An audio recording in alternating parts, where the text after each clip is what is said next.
You are about to witness the very exciting story of a city and its people. Welcome to motherfucking Detroit.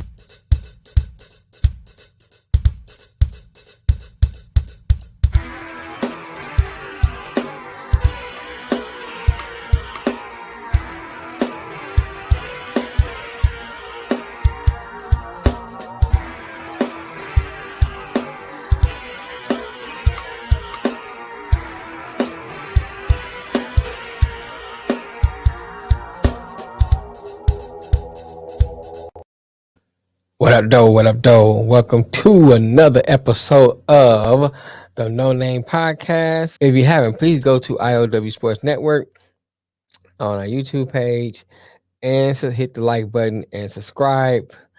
Hit the notification button so you can be notified when we go live and any other videos that we may drop. We also have a public Facebook page, IOW Network on Facebook. This page is for you, and you. It is designed, as in the title, for networking purposes and also for you to share any comments, any sports take, any funny memes. If you're promoting your podcast, you promote your podcast on there. If you are selling something, you can also sell something on there, t-shirts, whatever it is that you're selling. Please, please go over there and promote yourself, make yourself available, because that's what it's there for. We emphasize, as Lamar says, the word networking. We also on IG, Twitter. Don't forget our sister podcast, I Often Wonder. And don't forget too, if you are a Chiefs fan, go over to Wildcard Mars Chiefs page. I think it's called Wildcard Chiefs, and it's under our YouTube page, IOW Sports Network. And he talks about everything Chiefs related. So if you're a diehard Chiefs fan, or just a casual Chiefs fan, or just a bandwagon Chiefs fan, go over there and listen to everything Chiefs. Now that we have got everything out the way, as you've seen in the thumbnail, we're going to give our prediction for tomorrow's game, keys to victory, and things like that. Detroit Lions is playing the Philadelphia Eagles. If you have not heard, I am excited. The season is finally upon us, people. It's finally here upon us. And now all the hype, after all of the hard knocks, and all of the people still putting us down. No, we have been getting some love from some places, to be honest. You still get a few people that don't give us, I think, the respect that we deserve, but I think that that'll come as we prove ourselves. I believe that that's one of the things I believe in, that we can talk all we want, but let's prove it. Let's show it. So this is our time to show it. It's our time to prove it. And it starts with tomorrow's game with the Philadelphia Eagles. I think that we're gonna start with Philly first. I think the Philly key to victory is they're gonna have to establish the run. They're gonna have to, with all that great offensive line that they have, they're gonna have to get Miles Sanders going early. That'll help take the crowd out the game, and that'll open up the pass attack for Jalen Hurts, Devontae Smith, AJ Brown, Dallas Goedert, and the rest of the company. I mean, those are the main ones. And so that'll open up all that stuff for them, and that will help them to establish a strong presence in the game. And that'll be their key to victory. Then on the other side of the ball, they have a stout defensive line, linebackers. They got the Khalil White from the Chargers. They have the rookie they drafted out of Georgia, Nakobe Dean, who I wish we would have drafted, but I'll say that for another podcast. They have former Detroit Lions Darius Slay. I mean, they got Josh Sweat on the line. They got Fletcher Cox on the line. They got Hassan Reddick over from Carolina. Marcus Epps. They got Bradbury from the Giants. I got C.J. Gardner-Johnson from the Saints. I mean, they have some playmakers on their defense too. So on both sides of the ball, the Philadelphia Eagles are stacked. We have a mountain to climb with them. We have to get on. Well, I'll get on us in a minute. Let's still talk about the Eagles. So I think if the Eagles establish that run and Jalen Hurts is able to, hit his receivers, that's a key to victory. Then also that defense, they're gonna have to put pressure on Jared Goff, which is gonna throw off his timing. If they can quit pressure with those front four, and they don't need to use the linebackers for blitzing anything, it's gonna be a long day for Jared Goff. With Jordan Davis on that line and Fletcher Cox coming in there, the Hassan Reddick, and then with the injuries on the Detroit Lions line, it's gonna be a lot for Detroit to deal with. And I think that was gonna be the key to their victory, is throwing Jared Goff's timing off, with pressure on him. Now, on the other side, you have the Detroit Lions. I think their key to victory is almost similar, because if you look at how both of these teams are built, they built similar, just talent wise are different. Detroit Lions need to establish the run with DeAndre Swift.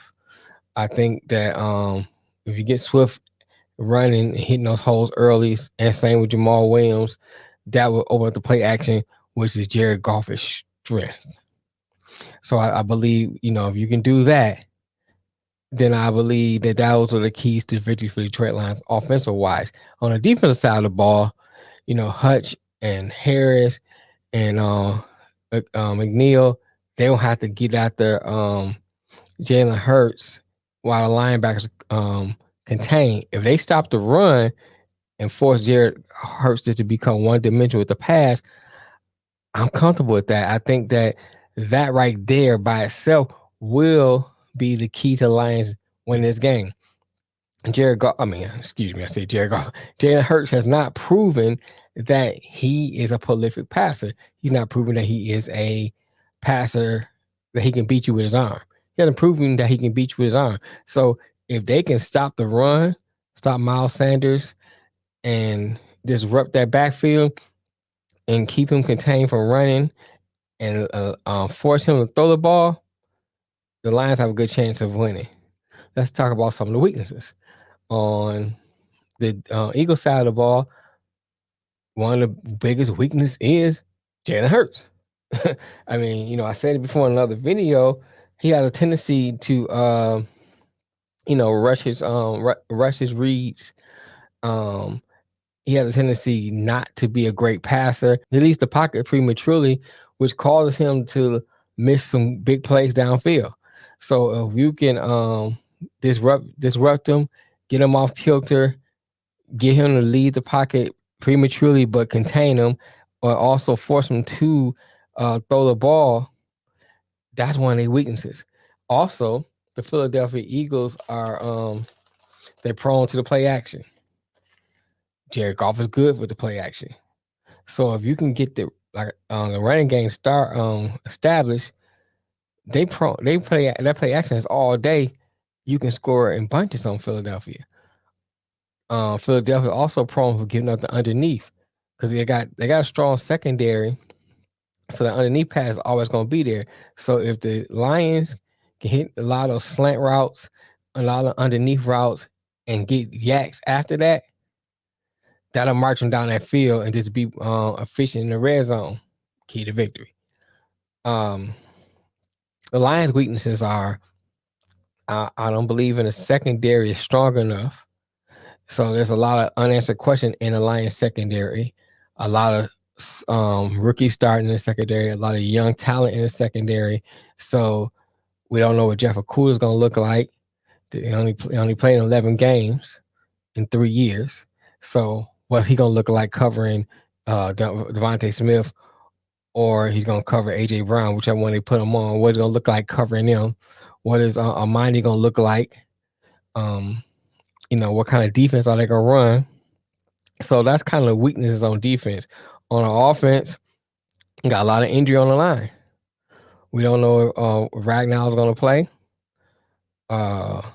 It's like Evan Brown may not play. Are they going to move Sewell? We don't know. So there's a lot of questions on the offensive line. Logan Stanberg, how's he going to hold up? Good at pass rush, but not good at run blocking. That's one of the keys to victory. So those things right there are some weaknesses, and we're going to see how Philadelphia attacks that. That's another thing. Now, I want to address something. Another thing, because I've been watching a lot of shows, and a lot of people have been talking about, oh, Philadelphia have way more talent than Detroit, and way more talent than Detroit. So I did some digging. If you look at AJ Brown last year, he had 63 receptions, 169 yards for 5 TDs with an average of 13.8 yards. Compare that to St. Brown, 90 receptions. So he had more receptions, 912 yards, more yards. They tied for TDs. Both of them had 5 TDs, and AJ Brown had a few more yards, about 3. I think St. Brown had 10. So 10.1 to be exact. Devontae Smith, he has 64 yard reception, 916 yards.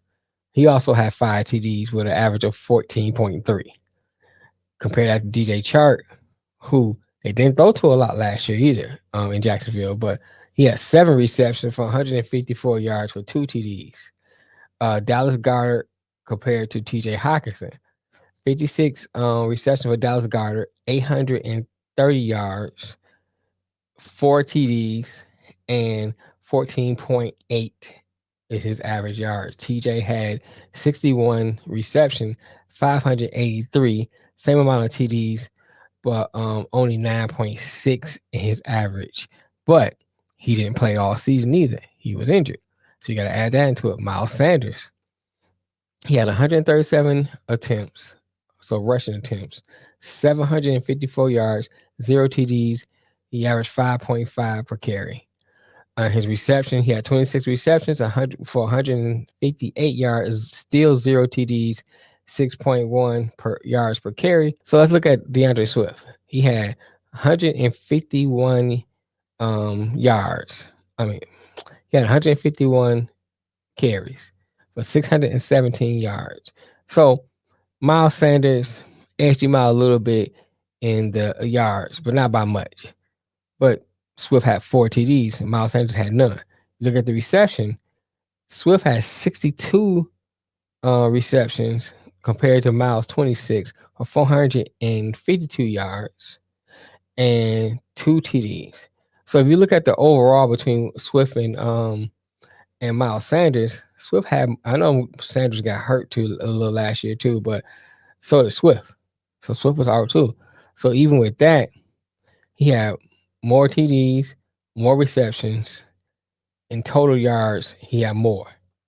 Then if you look at, we still have Josh Reynolds as one of our starting receivers, who only came over towards the end, who had 19 receptions for 306 yards and 2 TDs.